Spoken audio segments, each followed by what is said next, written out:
عجل وليك الفلاح. لا حول ولا قوة إلا بالله العلي العظيم. أعوذ بالله من الشيطان الرجيم. بسم الله الرحمن الرحيم. الحمد لله الذي جعل الحمد مفتاحا لذكره وسببا للمزيد من فضله ودليلا على آلائه وعظمته، ثم الصلاة والسلام والتحية والإكرام على خير خلقه وأفضل بريته، حافظ سره ومبلغ رسالاته، الذي سمي في السماء بأحمد وفي الأرض بأبي القاسم محمد.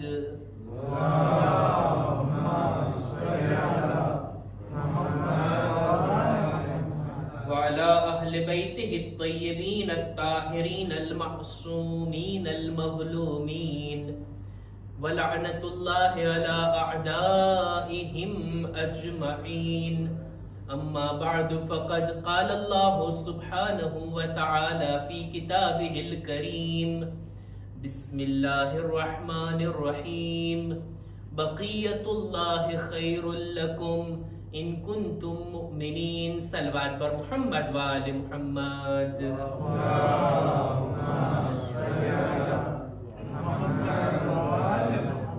પંદરમી માહે શાબાનની આ નૂરાની અને આ બાબરકત રાતની ખૂબ ખૂબ મુબારકબાદી આપ તમામ મુમિનીન મુમિનાતની ખિદમતમાં પેશ કરું છું. આપણા ઉલમા મરાજે કિરામની ખિદમતમાં આ વિલાદતની મુબારકબાદી પેશ કરતા આપણે બધા એક વખત બાવાઝે બુલંદ સલવાત વડે આપણા 11મા ઇમામની ખિદમતમાં મુબારકબાદી પેશ કરીએ.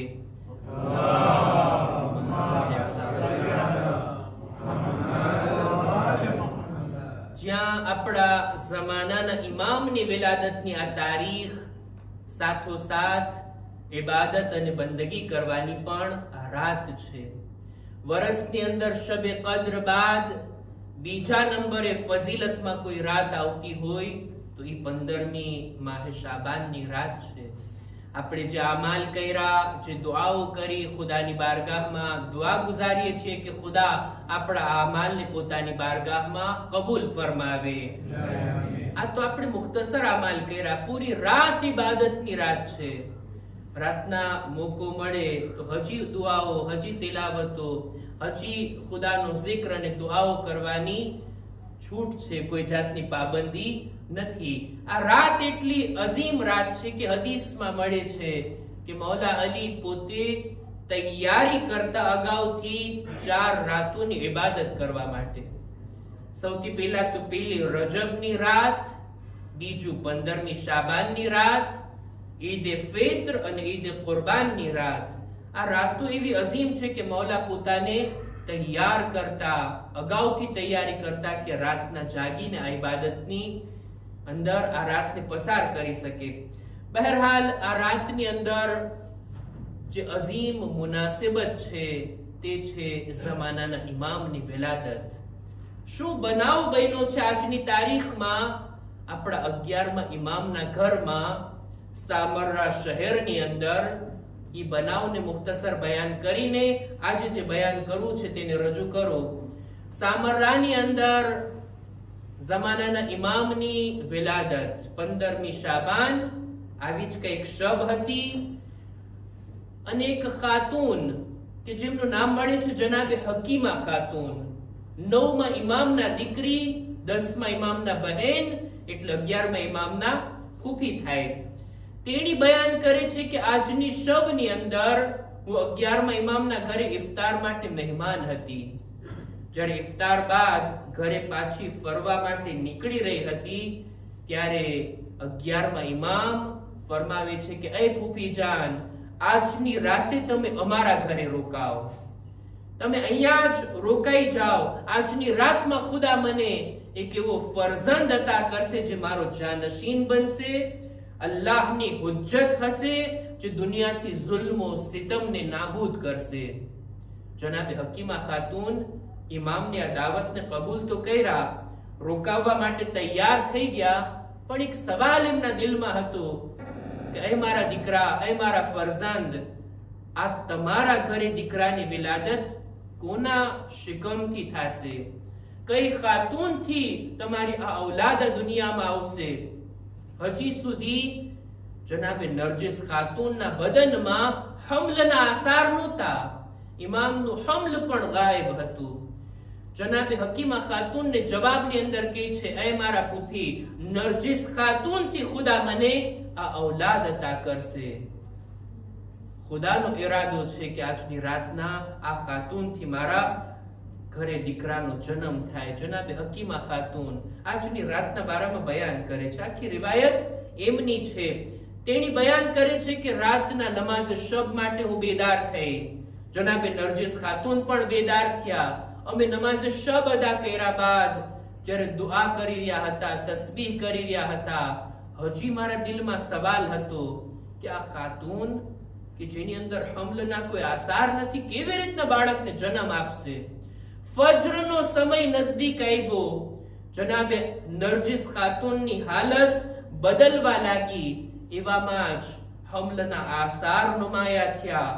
વિલાદતનો દર્દ જાહેર થયો અને તરત જ જનાબે નરજિસ ખાતુનની બાજુમાં રહેલા જનાબે હકીમા ખાતુન આ મંઝરને જોઈને 11મા ઇમામની પાસે આવ્યા કે એ મારા ફરઝંદ, હવે વિલાદતનો સમય નજદીક છે. જનાબે નરજિસ ખાતુનની આ વિલાદતની આ ઘડી આવી પહોંચી છે. ત્યારે 11મા ઇમામ જનાબે હકીમા ખાતુનને કહે છે, એ ફૂફી જાન, તમે એમનો સાથ આપો, તમે એમની બાજુમાં રહો અને એની મુશ્કેલ આસાન થાય એ માટે તમે ઇન્ના અંઝલનાહની તિલાવત કરો. જનાબે હકીમા ખાતુન જનાબે નરજિસ ખાતુનની બાજુમાં છે, સૂરે કદ્રની તિલાવત કરી રહ્યા છે. પોતે બયાન કરે છે, મને એમ લાગતું હતું જેમ જેમ હું સૂરે ઇન્ના અંઝલનાહ પડું છું, નરજિસ ખાતુનના શિકમમાં રહેલ બાળક પણ મારી સાથે આ તિલાવત કરી રહ્યું છે. અને એવામાં જ એવું નૂર ચમકે છે કે આખો હુજરો નૂરાની થઈ ગયો. મારી આંખો અંજાઈ ગઈ અને મને કઈ દેખાણું નહીં. થોડી વાર બાદ મેં શું જોયું કે જનાબે નરજિસ ખાતુનના હાથમાં, એમના આગોશમાં એક એવું નૂરાની ફરઝંદ છે કે જે પેલા તો સજદો કરે છે અને ત્યારબાદ અલ્લાહની તૌહીદની, રસૂલની રિસાલતની અને એક એક ઇમામની ઇમામતની ગવાહી આપે છે. સલવાત પર મુહમ્મદ વ આલે મુહમ્મદ.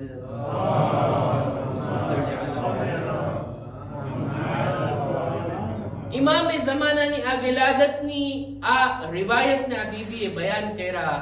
તેમણીને આ શરફ હતો કે તેણીએ ઇમામની વિલાદતને આ રીતના જોયું અને બીબી હકીમા ખાતુને ઇમામની સૌપ્રથમ ઝિયારત કરી છે. આ તારીખનો આ નૂરાની બનાવ, ઝમાનાના ઇમામની વિલાદતની આ તારીખ, એ ઇમામ કે જેમની ઇમામતના સમયમાં આપણે છીએ, એમના ઝુહુરની પણ વાત કરી લઉં ને, ત્યારબાદ આવી આપણે ગૈબતના જમાનામાં.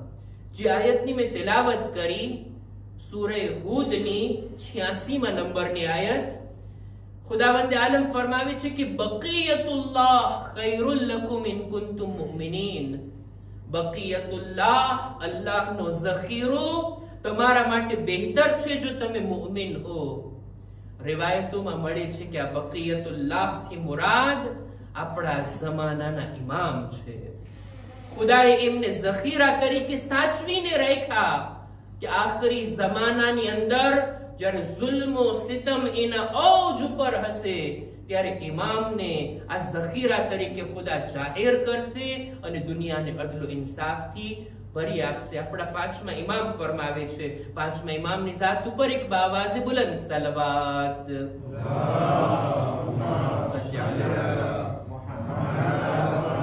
5મા ઇમામ ફરમાવે છે કે જ્યારે ઇમામનો ઝુહુર થશે, ખાને કાબાની દીવારના ટેકાની ઉપર ઊભા રહી અને ઇમામે ઝમાના સૌથી પહેલા આ આયતની તિલાવત કરશે. બકિયતુલ્લાહ ખૈરુલ લકુમ ઇન કુન્તુમ મુમિનીન. અને ત્યારબાદ પોતે એલાન કરશે, અના બકિયતુલ્લાહ ફી અર્દે, હું છું બકિયતુલ્લાહ અલ્લાહની જમીન ઉપર. અને ત્યારબાદ બધા લોકો ઇમામે ઝમાનાને જે સલામ કહેશે તો આ જ શબ્દો વડે સલામ કહેશે, અસ્સલામુ અલૈકા યા બકિયતુલ્લાહ, એ અલ્લાહના ઝખીરા તમારા પર સલામ. ખુદાએ એમને ઝખીરા તરીકે રાખ્યા છે, એમને બચાવીને રાખ્યા છે. જ્યારે કામનો મોકો આવશે ત્યારે એમને દુનિયામાં જાહેર કરશે. આ શબ્દનો અર્થ થાય બકિયતુલ્લાહ. અત્યારે આપણે બધા ઇમામની ગૈબતના જમાનામાં છીએ. એક સમય હતો ઇમામોના હુઝુરનો જમાનો કે જે 250 વર્ષ સુધી હતો. ગદીરથી લઈ 11મા ઇમામની શહાદત સુધી આપણા બધા ઇમામો જાહેર હતા, લોકોની દરમિયાનમાં હતા. અને 11મા ઇમામની શહાદત બાદ ગૈબત શરૂ થઈ, પણ ગૈબતે સુગરા. ઇમામના 4 ખાસ નાએબ હતા, એક પછી એક, કે એમના જરિયાથી ઇમામ સાથે સંપર્ક સાધી શકાતો હતો, ઇમામથી કઈ કોન્ટેક્ટ થઈ શકતો હતો. પણ જ્યારે ચોથા નાએબનો ઇંતકાલ થાય છે, ખુદ ઇમામે ઝમાના લેખિત રૂપે એમને લેટર મોકલે છે કે એ મારા ચોથા નાએબ, તમારા ઇંતકાલ બાદ હવે મારા કોઈ ખાસ નાએબ નથી, હવે ગૈબતે કુબરા શરૂ થઈ છે. અને આપણે બધા અત્યારે ગૈબતે કુબરાની અંદર છે. કેટલો સમય ચાલશે આ ગૈબત માલુમ નથી, ખબર નથી. શું આપણને વક્ત નક્કી કરવાનો હક છે? હરગીઝ નહીં, હરગીઝ નહીં. 2 વર્ષ પછી, 5 વર્ષ પછી, 10 વર્ષ પછી ઝુહુર થશે. હદીસમાં છે કઝિબલ વકાતુન, જૂઠા છે એ લોકો જે ઝુહુરના સમયને નક્કી કરતા હોય. ઝુહુર ક્યારે થશે? જ્યારે ખુદા ચાહશે, જ્યારે ખુદાનો ઈરાદો હશે. મારે એક ગંભીર વાતને તમારી સામે રાખવી છે, વિચારવાનો મોકો રાખવો છે. તમે તેને એવી રીતના સાંભળો છો જાણે એમ કે ગંભીરતાની સાથે, મહેફિલ જેવો માહોલ નથી લાગતો. એક બાવાઝે બુલંદ સલવાત,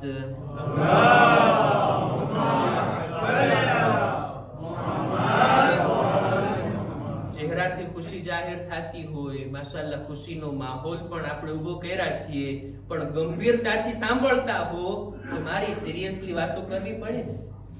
આપણે બધા ઇમામની ગૈબતના જમાનામાં છીએ. ખુદા ઇમામને જાહેરમાં રહેવા માટે મોકલે છે કે ગૈબતમાં રાખવા માટે? ખુદા પોતાની હુજ્જતને લોકોની દરમિયાન મોકલે છે જાહેર રહેવા માટે કે ગાયબ રહેવા માટે? હોવું તો એ જોઈએ ને કે ઇમામ જાહેર હોય, લોકોની દરમિયાન હોય, જ્યારે એ લોકો ચાહે ઇમામ સાથે સંપર્ક રાખી શકતા હોય. ગૈબત શા માટે? ગૈબત શા માટે? અસલ એ છે કે ઇમામ જાહેર હોય. અમુક કારણોસર આ ગૈબત બની છે, આ ગૈબતનો વાક્યો રૂહનુમા થયો છે અમુક કારણોસર. અને એના માટે આપણા ઉલમા ફરમાવે છે કે માની લ્યો એક ગામની અંદર બિલકુલ અંધારું હોય, લોકો ત્યાંના માટે એક લેમ્પ અને ચિરાગ માંગતા હોય. એમને એક ચિરાગ આપવામાં આવે, એક સારો મજાનો લેમ્પ કે જે આખા ગામને રોશની ફેલાવે. ગામવાળા લોકો ઈ લેમ્પ, ઈ ચિરાગથી ફાયદો ઉઠાવવાના બદલે બધા સાથી મળીને લેમ્પને તોડી નાખે. ફરી પાછા શિકાયત, અહીંયા અંધારું છે, અમને અંજવાળું જોઈએ છે, અમને હજી એક ચિરાગ આપવામાં આવે. પાછો ચિરાગ આપવામાં આવ્યો, વળી ઈ જ હાલત, પાછું તોડી નાખ્યા. 2 વાર, 3 વાર, 4 વાર, 10 ફેરે. હવે કોઈ માણસ એને ફરી પાછું ચિરાગ આપવા માટે વિચાર કરશે કે નહીં? સામાન્ય રીતે દુનિયામાં પણ આપણને દેખાય, જ્યારે પણ સરકાર લોકોને કોઈ ફેસિલિટી આપતા હોય, રસ્તામાં, શહેરની અંદર, અલગ અલગ જગ્યા ઉપર, તો એ ફેસિલિટીને, એ સુવિધાને કેવી રીતના ઉપયોગમાં લેવાય ને એનું કલ્ચર પહેલા શીખવાડે, પછી કોઈ ચીજ પ્રોવાઈડ કરવામાં આવતી હોય છે કે નહીં. લોકોને પહેલા શીખવાડવામાં આવે, જાગૃત કરવામાં આવે, બેદાર કરવામાં. લોકો તમારા માટે આવી સહુલત આ શહેરમાં રાખવામાં આવી, એને કેવી રીતના વપરાય, કેવી રીતના યુઝ કરાય એ જાણી લ્યો, સમજી લ્યો, પછી એને ખુલ્લું મૂકવામાં આવે. અને એ જ કારણ છે દુનિયામાં અત્યારે તો માશાઅલ્લાહ બધા સફર કરતા હોય, યુરોપના શહેરોની અંદર, રસ્તાઓની અંદર જે આપણને સગવડો ને સુવિધાઓ મળે છે, શાયદ એશિયાના અમુક ગામોની અંદર એ સુવિધા ના આપી શકાય. શું એની હાલત થાય? પેલા આવું કલ્ચર ઊભું કરવું પડે, પેલા લોકોને જાગૃત કરવા પડે. આવી જ કંઈક હાલત છે. લોકો અલ્લાહની હુજ્જતને એક પછી એક કત્લ કરતા રહેતા. 11 ઇમામોને શહીદ કર્યા બાદ ખુદાએ 12મી હુજ્જતને પોતાના ખજાનામાં ઝખીરા તરીકે રાખી લીધા કે ના, હવે તમને આ ચિરાગ નહીં મળે. આ ચિરાગની સાથે તમે શું કર્યા? આ હિદાયતના લેમ્પની સાથે તમે શું સુલુક કર્યા? હવે તમને આ ચિરાગ ત્યારે જ મળશે જ્યારે આ ચિરાગના લાયક બની જાશો. દુનિયાના ઇન્સાનોની સામે, દુનિયાના લોકોની સામે ખુદાવંદે આલમે આ ચેલેન્જ રાખ્યો છે, પેલા લાયક તો બનો, જરૂરતનો અહેસાસ તો કરો, તલબ તો કરો, ત્યારબાદ અંતમાં ખુદા જ્યારે મુનાસિબ સમજશે ત્યારે તમને આ જમાનાના ઇમામનું નૂર નસીબ થશે. ખુદા તો ઇમામને પોતાની હુજ્જતને જાહેર તરીકાથી મોકલ્યો હતો. આ લોકો છે કે જેમના કારણે ગૈબત થઈ છે, લોકોના કારણે. ખુદા ઇમામને ગાયબ કરવા નથી ચાહતો, ઇમામ પોતે ગૈબતમાં રહેવા નથી ચાહતા. આ લોકોના કારણે, એ લોકોનું ઇમ્તિહાન. અને ઘણી બધી મસલહતો છે ઇમામની ગૈબત હોવાના અંદર. ગૈબતના જમાનામાં આપણે બધા છીએ, જિંદગી જીવીએ છીએ. મારી જવાબદારી શું છે? મારે શું કરવાનું છે? ગૈબતના જમાનામાં શું સામાન્ય રીતે જે રીતના મિજાજ હોય છે આપણો, કે ફક્ત ઇમામના ઝુહુરની નિશાનીઓ ગણતા રહીએ. કેટલી નિશાનીઓ છે? આ નિશાની, ઓલી નિશાની, પેલી નિશાની જાહેર થઈ ગઈ, આ બાકી છે, આમ થવાનું છે ને તેમ થવાનું છે. નિશાનીઓ જાહેર થતી રહેશે અને ઇમામનો ઝુહુર થાશે. મારે શું કરવાનું ને એ મહત્વની વાત, એ મુદ્દાની વાત. અત્યાર સુધી વર્ષો વીતી ગયા ઇમામની ગૈબતને. શું ઇમામના ચાહવા વાળાઓએ કોઈ પ્લાન બનાવ્યો છે કે આપણે કંઈક એવું કરીએ કે આ ગૈબત પૂરી થાય? હાલો, મોટા પાયા ઉપર નહીં, ખુદ પોતાના તરફથી પોતાની અંગત કોશિશ રહી છે. આ પર્સનલ સ્ટ્રગલ છે કે નહીં? એફોર્ટ પર્સનલ, કે ભાઈ હું શું કરું કે જેથી ઇમામની આ ગૈબત ખતમ થાય અને ઇમામનો ઝુહુર થાય. મારી જિંદગીના કામોમાં જો હું એટલા બધા પ્લાન કરતો હોઉં, દુનિયા કમાવવામાં, માલ મેળવવામાં, સમાજની અંદર આગળ વધવામાં, પોતાનું સ્ટેટસ બુલંદ કરવામાં, એજ્યુકેશનના મેદાનમાં, ઔલાદની તરબિયતમાં, શું આ નિયત છે મારી કે ઇમામની ગૈબત પૂરી થાય અને ઇમામના ઝુહુર માટે અમે કંઈક કરી શકીએ? મારું કંઈક યોગદાન હોય, મારો પણ કંઈક રોલ હોય? આ વાત વિચારવા જેવી છે. દરેક લોકો જો આજની મુનાસિબતમાં ઈ વિચાર કરી લે કે ઇમામના ઝુહુર માટે મારે કંઈક કરવાનું છે. બે વાત છે. હા, અમુક લોકો એમ વિચારતા હોય અત્યારે આપણે જેમ છીએ એમ, ઇમામ આવશે ત્યારે સુધરી જાશું. ઈ બરાબર છે કે ના? પેલા સુધરીને તૈયાર રહીએ તો ઇમામ તશરીફ લાવશે. કઈ વાત સાચી આમાંથી? બેશક આપણા ઓલમાં કહે છે કે અત્યારે આખરી જમાનો શરૂ થઈ ગયો છે.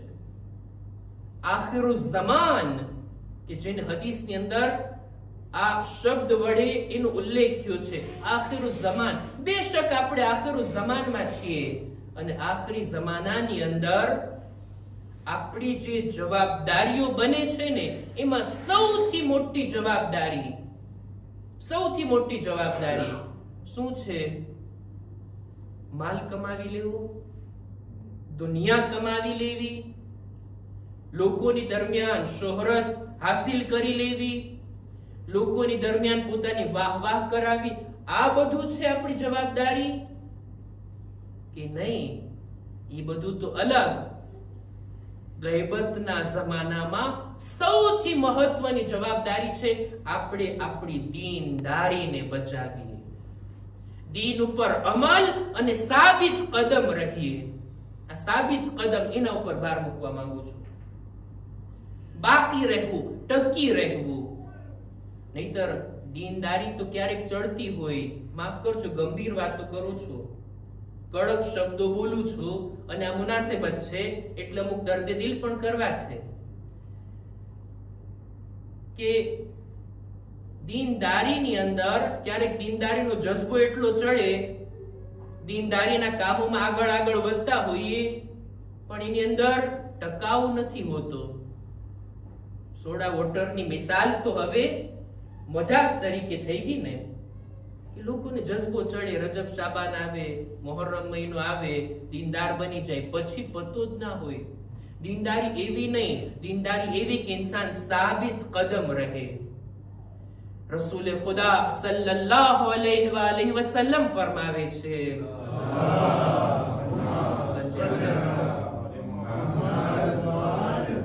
એક હદીસની અંદર મૌલા અલીની સાથે ખિતાબ કરતા એ અલી, સૌથી અજીબ ઈમાન એ લોકોનું છે, સૌથી બુલંદ યકીન એ લોકોનું છે કે જેઓ આખરી જમાનામાં હોય. એ લોકો કે જેમણે નબીને જોયા નથી, એમના ઇમામ પણ એમની નજરોથી ગાયબ છે. ફક્ત ધોળા પેજ ઉપર કાળા અક્ષરે લખેલા લખાણ ઉપર આ લોકો ઈમાન લઈ આવ્યા અને સાબિત કદમ રહ્યા. અજીબ છે આ લોકોનું ઈમાન. આપણે બધા આખરી જમાનામાં છીએ ને? કોઈ રસૂલને જોયા છે? આપણા ઇમામ પણ આપણી નજરોથી ગાયબ છે. આપણે જેટલો દીન શીખા છીએ ક્યાંથી? એ કિતાબોમાંથી. સફેદ પાના ઉપર જે કાળા અક્ષરે લખેલું છે, જે હદીસો, જે લખાણ, જે ઇલ્મી વાત, એનાથી તો આપણે દીનદાર બન્યા. આ દીનદારી ઉપર બાકી રહીને રસૂલે ખુદા એના વખાણ કરે છે મૌલા અલીની સામે. એક હદીસની અંદર મળે છે કે આપણા આકા અને મૌલા અમીરુલ મુમિનીન હઝરત અલી ઇબ્ન અબી તાલિબ અલૈહિસ્સલામ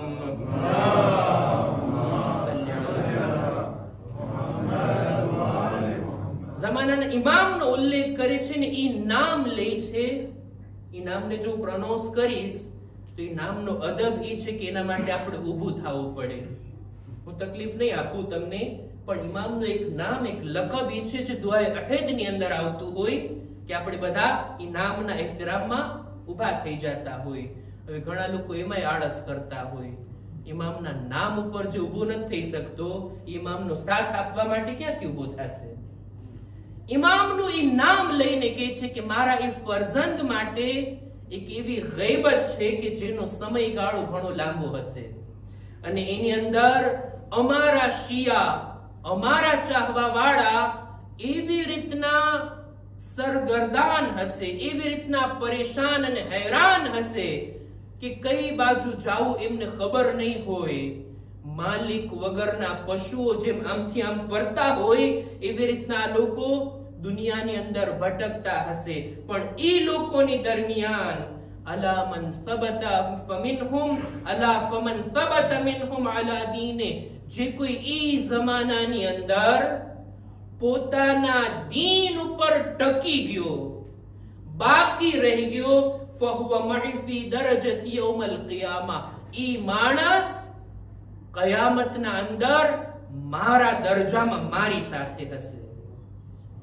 શું ફઝીલત છે આખરી જમાનાના એ મુઅમિનોની કે જો ઈમાનના રસ્તા ઉપર સાબિત કદમ હોય, ટકેલા હોય, બાકી હોય, ગમે તેટલા તૂફાન આવે, ગમે તેટલા શક અને શુભા આવે, પોતાના હક રસ્તાથી જેઓ હટતા ના હોય. આટલી બધી ફઝીલત. અને એક હદીસ તો એવી નજરોથી પસાર થઈ કે એને બયાન ના કરું તો મને વાત અધૂરી લાગશે. આપણા પાંચમા ઇમામે મુહમ્મદ બાકિર અલૈહિસ્સલામ.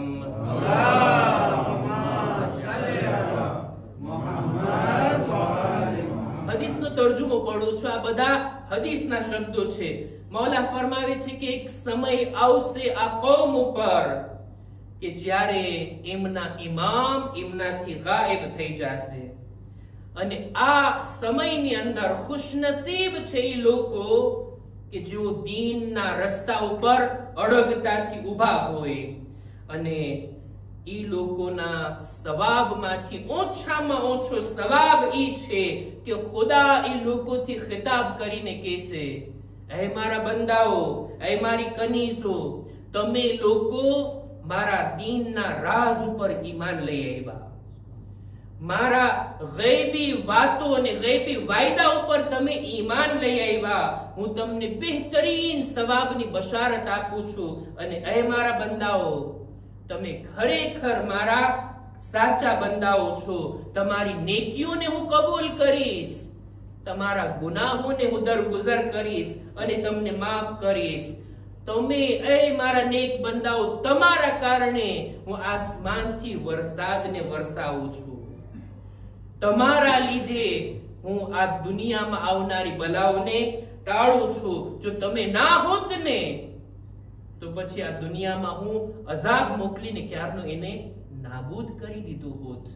આ બધી ફઝીલત કોના માટે છે? જે આખરી જમાનામાં દીન ઉપર બાકી રહ્યા હોય, દીન ઉપર ટકી રહ્યા હોય.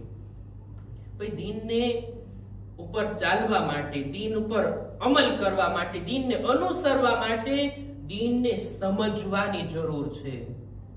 દીનદારીની અંદર સમજી વિચારીને દાખલ થવાની જરૂર છે. જજ્બાતની સાથે નહીં, ફક્ત સમજદારીની સાથે, ઊંડા વિચારની સાથે. જેટલી સમજદારી આપણે દુનિયાદારીમાં વાપરીએ છીએ ને, એની અડધી જો દીનદારીમાં વાપરતા હોત ને, તો કેટલી આસાનીથી આપણે દુનિયાની સાથોસાથ આખિરતના પણ માલદાર બની શકીએ છીએ. જો દુનિયામાં માલદાર છે, જરૂરી નથી આખિરતમાં પૈસા વાળો હોય. શક્ય છે દુનિયાના ગરીબો આખિરતના માલદાર હોય, અને આખિરતના માલદાર દુનિયામાં ગરીબ હોય, અને આનાથી વિરોધી પણ સહી છે. સમજદારી જો ઇન્સાન અપનાવે ને, તો દીનની અંદર જેવી રીતના માલ કમાવવામાં ઇન્સાન ગણતરી કરે, હોશિયારી વાપરે, આખિરત કમાવવામાં પણ જો ધ્યાન આપીને તો કેટલી આસાનીથી અલ્લાહનો આ સવાબ અને નેકીઓને કમાવી શકાય, કેટલી આસાનીથી. મારે એક બે નમૂના એક્ઝામ્પલ તરીકે કે શાયદ રમઝાન મહિનામાં આપણને કામ આવે. જો ખુદાના ખજાનામાં કોઈ જાતની કમી નથી. ખુદા બે હિસાબો કિતાબ આપણને આપે છે. લેવામાં આપણા તરફથી ખોટ છે, આપવામાં એના તરફથી કોઈ કમી નથી. ઇફતાર, રોજો ખોલાવવો, આ એક નેકી છે કે નહીં? સારી નેકી છે, બહુ સારી નેકી છે. કેટલો એનો સવાબ, કેટલી હદ સુધી આપણે એનાથી લાભ અને ફાયદો ઉઠાવી શકીએ. રમઝાન મહિનામાં અથવા બીજા કોઈ આડે દિવસે રોજા ખોલાવવા. કોઈ માણસ, હદીસમાં છે, હદીસો ઇન્શાઅલ્લાહ હું રમઝાન મહિનામાં પઢીશ દર્સની અંદર, કોઈ માણસ કોઈને ઇફતાર કરાવે, કોઈનો રોજો ખોલાવે, તો જેટલો સવાબ એ રોઝેદારને મળે છે એટલો જ સવાબ ઇફતાર આપવા વાળાને મળશે. ઓલા રોઝેદારનો સવાબ ઓછો થશે? ના, એનો જેટલો છે એને મળવાનો છે, એટલો જ સવાબ ઇફતાર કરાવવા વાળાને મળશે. આટલું જ નહીં, હદીસમાં ત્યાં સુધી મળે છે કોઈ માણસ રોજો ખોલાવે ને, ઇફતાર કરાવીને આ રોઝેદાર જે કંઈ ખાધું છે એનાથી જે કંઈ તાકાત અને કુવત બની બદનમાં, અને આ રોઝેદાર જાશે ઇબાદત કરશે, તિલાવત કર્યો, એ નમાઝ પડ્યો, એ નમાઝે શબ પડ્યો, જેટલી પણ એ તાકાતથી ઇબાદત કરશે ને એના સવાબમાં પણ ઓલો ઇફતાર આપનાર ભાગીદાર. વાત કેટલે સુધી જાય છે? કેટલો બધો સવાબ આપણે મેળવી શકીએ છીએ. જરાક આની અંદર તવજ્જો આપવાની જરૂર છે. આટલું જ નહીં, એક બીજી પણ મિસાલ હું આપું. આપણે બધા આપણા મરહુમોને યાદ કરતા હોય. ખાસ કરીને આજની રાતની અંદર અમારી ત્યાં તો રિવાજ છે, કબ્રસ્તાને જાય, બધા મરહુમોના નામ લઈ લઈને એક એકને ફાતિહા બક્ષવામાં આવતા હોય આજની રાતની અંદર. બહરાલ એક રિવાજ છે, કિતાબોની અંદર તો મેં આ નથી જોયું. જ્યારે પણ મરહુમીનને યાદ કરવામાં આવે સારી વાત. મરહુમીન કે જે પોતે પોતાના માટે કંઈ નથી કરી શકતા, તેઓ મોહતાજ છે. બીજા કોઈ નેકી કરી અને સવાબ મોકલે તો એના નામે અમાલમાં, એના ચોપડામાં કઈ ઉમેરો થાય, નહીતર પોતે મોહતાજ છે. ઇન્સાન આ દુનિયાની અંદર ઘણા લોકોને કામ આવતો હોય, આપણે ઘણા લોકોની મદદ કરી શકતા હોય. ક્યારેક એવું બને ને કે જીવતા કોઈને આપણે ખિદમત ના કરી શક્યા, એટલી મર્યા પછી આપણે એની ખિદમત કરી શકીએ છીએ. ક્યારેક એવું પણ બને. અને આ ઈસાલે સવાબ કરવું, કોઈ પણ નેકી, તમે એક ફાતિહા પઢો, એક યાસીન પઢો, એક કુરાન પઢો, એક સદકો આપો, કોઈ ગરીબની મદદ કરો, 2 રકાત નમાઝ પઢો, જે કંઈ સવાબ આપણે મોકલવો હોય આપણા મરહૂમને મોકલી શકીએ છીએ કે નહીં? સૌથી સારામાં સારી ચીજ આપણે મરહૂમોને મોકલતા હોય એ છે ઈસાલે સવાબની મજલિસ. મજલિસ, અહેલે બેતનો zikr, એમના મસાઇલ, કુરાન મજીદની આયત, હદીસ કે જે બયાન થાય, કોઈ સાંભળે, કોઈ અમલ કરે, અને કેટલો સવાબ. ઈ સવાબમાં આપણે આપણા મરહૂમીનને શામિલ કરીએ. એના તરફ પણ જો તવજ્જો હોય આપણી કે આ મજલિસ મરહૂમો માટે આપણે મોકલીએ, શું એનો અજરો સવાબ. અને અલ્લાહની બારગાહમાં હિસાબ કિતાબ કંઈક અલગ હોય. અત્યારે દુનિયાના કોન્ટાબલને બેસાડીને તમે હિસાબ કરાવો દુનિયાના માલનો, એ અલગ. આખિરતના સવાબનો હિસાબ, હું જરાક વાતને ચોખવટથી બયાન કરું જોઈ. માની લ્યો એક મજલિસ થઈ રહી છે આપણે ત્યાં, એક મજલિસનો સવાબ કેટલો? માની લ્યો 100 નેકી. 100 નેકી આ મજલિસનો સવાબ. કોઈ ઉમેદવાર આવે કે છે આ મજલિસને મારે મારા મરહૂમના ઈસાલે સવાબ માટે કરવી છે. ઈ બાની થઈ ગયા, એ ઉમેદવાર થઈ ગયા, એના તરફથી મજલિસ, અને આ મજલિસનો સવાબ કેટલો છે? 100 નેકી જાશે કોના ખાતામાં? મરહૂમના ખાતામાં. હવે કોઈ 2 ઉમેદવાર આવ્યા તો બીજો માણસ પણ કે મારે પણ એક મજલિસ કરાવવી છે મારા મરહૂમના ઈસાલે સવાબ માટે. હવે 2 ઉમેદવાર થઈ ગયા ને. મજલિસની નેકી કેટલી છે? 100. 2 મરહૂમના ખાતામાં કેટલા જાશે? ડિવિઝે પર 2 થશે, 50-50.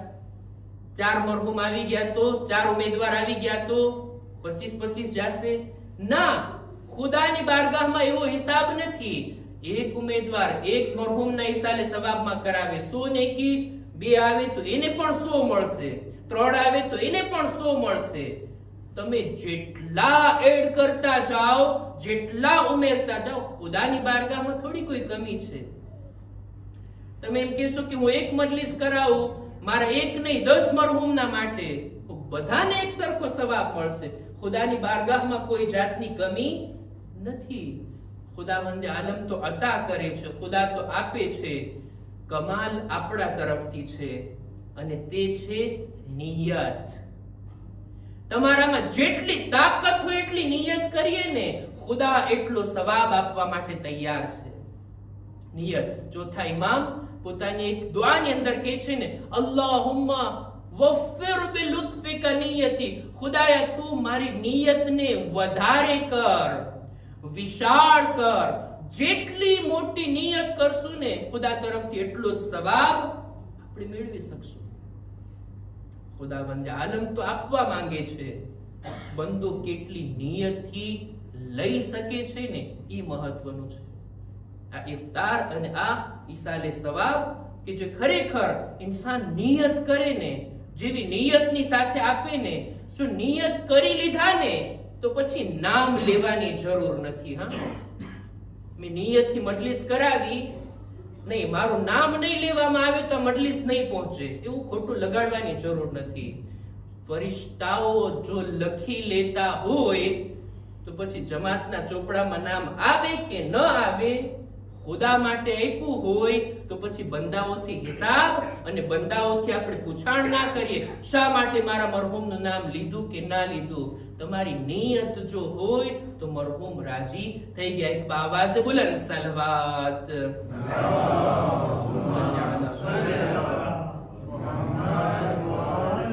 ખુદાવંદ આલમ આપણને દીનદાર જોવા માંગે છે. ક્યાં? ગયબતના જમાનાની અંદર. ગયબતમાં દીનદાર બનવાનું છે ને દીનદાર બાકી પણ રહેવાનું છે. આ દીનદારીની અંદર ખરેખર શું કરવું કે આપણી દીનદારી મજબૂત બને, આ એક અલગ મૌસુ છે. કેવી રીતના દીન ઉપર બાકી રહેવું એના પણ તરીકા માસૂમીને બયાન કર્યા. કેવી રીતના દીનની પ્રેક્ટિસ કરવી, કેવી રીતના તૌફીકને મેળવવી, આ પણ જરૂરી છે. આ એક અલગ ચર્ચા છે કે જેને ઇન્શાઅલ્લાહ બાદમાં આપણે બયાન કરશું. ટૂંકમાં એટલું જ કહું કે દીનદારીને બચાવવા માટે ખુદાથી મદદ માંગીએ. એ ખુદા છે કે જે આપણને આવા આખરી જમાનાના તૂફાનથી બચાવી અને દીનદાર આ દુનિયામાં બાકી રાખે. 3 દુઆઓ આપણા ઉલમા ભલામણ કરે છે ઇમામે જમાનાની, કે જેની હર રોજ તિલાવત કરવી ઈચ્છવા જોગ છે. ઘણી બધી દુઆઓ છે ઇમામે જમાનાની. અલ્લાહુમ્મા કુલ્લી વલીક છે, ઇલાહી અઝમલ બલા છે, અલ્લાહુમ્મા રઝુકના તૌફીક તા છે, દુઆએ નુદબા છે, ઝિયારત આલે યાસીન છે, જુમાના દિવસે ઇમામની છે, ઘણી બધી છે. પણ આ 3 દુઆ કે જે આપણને દીનદાર બાકી રાખે છે ગયબતના જમાનામાં, એ 3ની વાત કરી અને હું મારી વાતને પૂરી કરું. સૌથી પહેલા તો દુઆએ ગરીક, જે આપણે નમાઝ બાદ પડતા હોય ને, યા અલ્લાહ યા રહેમાન યા રહીમ યા મુકલ્લિબલ કુલૂબ. પછી શું છે? તબ્બિત કલ્બી. બધાને આવડે છે પણ આ એમને આપણે પડી લેતા હોય. નમાઝ પછી દુઆ થાવી જોઈએ. આનું નામ છે દુઆએ ગરીક. એટલે ડૂબતો માણસ કેમ મદદ માટે પુકારતો હોય એ રીતના આપણે આ તવજ્જુહની સાથે દુઆ કરવાની છે. પહેલા દુઆએ ગરીક, બીજું દુઆએ મારિફા. આપણે કુનૂતની અંદર આજે પડ્યા, જો આપ લોકોએ તવજ્જો આપી હોય, અલ્લાહુમ્મા અરિફની નફસાક. આ દુઆ સમય નથી કે આ દુઆને પડું તર્જુમો કરું. આ મારિફતની દુઆ, આની પણ ઉલમા તાકીદ કરે છે. અને ત્રીજી દુઆ છે દુઆએ અહેદ. સુબહની નમાઝ બાદ હર રોજ આપણે આપણા ઇમામને સલામ કરીએ અને એમની સાથે વાયદો અને વચન અને બૈઅત કરીએ કે મૌલા, અમે આજના દિવસે પણ અમારા વાયદા ઉપર બાકી છીએ અને આજે ફરી પાછા તમારી સાથે વાયદો અને વચન કરીએ છીએ કે મૌલા અમે તમારો સાથ આપશું. અને ખુદાની બારગાહમાં દુઆ કરતા હોઈએ છીએ કે ખુદાએ અમને ઇમામના સાથીઓમાં, એમની સાથે રહેવા વાળા, એમનું હુકમનું પાલન કરવા વાળા, એમની ઈચ્છાઓ પ્રમાણે ચાલવા વાળા તું બનાવી આપ. ખુદા ઇન્શાઅલ્લાહ 3 દુઆઓ પડવાની દરરોજ આપણને નેક તૌફીક અતા ફરમાવે. ખુદાની બારગાહમાં દુઆ છે, પરવરદિગારા આજની શબમાં દરેક મુમિનીન મુમિનાતની નેક હાજાતને પૂરી ફરમા. જમાનાના ઇમામની મારિફત અમોને નસીબ કર. આખરી જમાનાના ફિતના ફસાદથી અમોને મહફૂઝ રાખ. ખુદાયા અમારા અકીદા અને ઈમાનને મજબૂત કર. અમોને અમલની નેક તૌફીક અતા કર. અમારા અખલાકને બહેતર બનાવ. ખુદાયા જમાનાના ઇમામના ઝુહુરમાં તાજીલ ફરમા. અમારી ગણતરી એમના સાથીઓમાં કર. સાથે મળીને અલ્લાહુમ્મા કુલ્લી વલીકની તિલાવત કરીએ. બિસ્મિલ્લાહિર્રહમાનિર્રહીમ. અલ્લાહુમ્મા કુલ્લી صلواتك عليه وعلى آبائه في هذه الساعة وفي كل ساعة وليا وحافظا وقائدا وناصرا ودليلا وعينا حتى تسكنه أرضك طوعا وتمتعه فيها طويلا. बर मोहम्मद वाले मोहम्मद सलवात।